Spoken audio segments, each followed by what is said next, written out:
কোরবানির ঈদ আসলে কিছু বানাই না বানাই আমি এই স্পেশাল মশলাটা প্রতি বছরই বানাই। তো চলেন তাহলে দেখাই দিই আমি কিভাবে বানাচ্ছি। এখানে আমি প্রথমে নিয়ে নিয়েছি গোটা জিরা আর অল্প পরিমাণ গোটা ধনিয়া, এগুলো সব আগে ধুয়ে পরিষ্কার করে শুকিয়ে নিছি।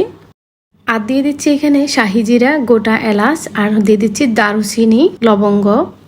একে একে সব মশলাই দিয়ে দিচ্ছি আর আপনাদেরকে নামটা বলে দিচ্ছি সহজভাবে বোঝার জন্য। আর এখানে দিয়ে দিচ্ছি মুহুরি বা মিষ্টি জিরা, আর দিয়ে দিচ্ছি সাদা গোলমরিচ, দিয়ে দিচ্ছি কয়েকটা জয়িত্রী। জয়িত্রীর পরিমাণটা অবশ্যই একটু কমায় রাখার চেষ্টা করবেন, যেহেতু জয়িত্রীর ফ্লেভার অনেক স্ট্রং হয়। তারপরে দিয়ে দিচ্ছি কালো গোলমরিচ আর অল্প পরিমাণ সরিষা, আর এখন নিয়ে নিচ্ছি জয়ফল আর কয়েকটা তেজপাতা ছোট করে টুকরো করে দিচ্ছি। আর এখন দিয়ে দিচ্ছি কয়েকটা স্টার মশলা, তো এটারও স্ট্রং ফ্লেভার তাই কমাই দিচ্ছি পরিমাণ। আর এইদিকে দিয়ে দিচ্ছি বড় এলাচ, এটা দিতে আমি ভুলেই গেছিলাম, তো লাস্টে মনে হয়েছে এখনই দিয়ে দিচ্ছি। আর সব কিছু এখন ভালো করে চুলার মধ্যে একদম লো আছে টেলে নিব একদম মুচমুচে হওয়া পর্যন্ত।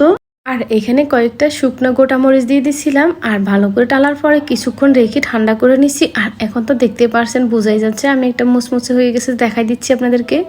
এখন অল্প অল্প করে সবগুলো ব্লেন্ড করে নিব। একটা ব্লেন্ডার জারে নিয়ে নিছি, এক বাটি করেই ফেলছি। তো এখন নিয়ে নিচ্ছি একটা প্লেটে, আর এগুলো অনেকক্ষণ রেখে ঠান্ডা করে নিব। গরম গরম যদি বক্সে রেখে দেওয়া হয় তাহলে সবগুলোই ভিজে যাবে, নষ্ট হয়ে যাওয়ার সম্ভাবনা থাকবে।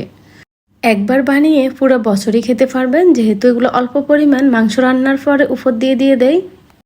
তো আজকে এই পর্যন্ত, সবাই ভালো থাকবেন, সবার জন্য দোয়া রইল। আল্লাহ হাফেজ। আর ভিডিওটি ভালো লাগলে অবশ্যই একটা লাইক দিবেন।